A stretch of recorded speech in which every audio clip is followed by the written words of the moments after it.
kita menganggap perjuangan untuk mempertahankan martabat dan integriti tabung haji ini ibarat kita perlu berjuang untuk mempertahankan Baitul Maqdis. Itulah ibaratnya. Kalau di dunia ini Baitul Maqdis, di Malaysia ini ibaratnya adalah tabung haji itu sendiri.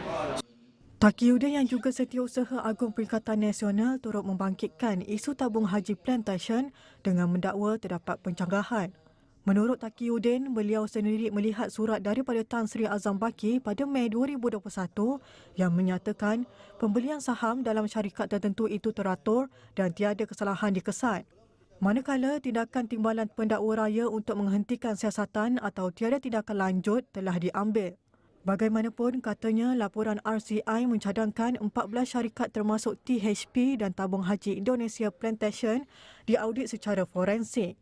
Selain RCI baharu, Taqiyuddin berpandangan jawatankuasa kira-kira wang negara parlimen juga boleh meneliti semula laporan berkenaan.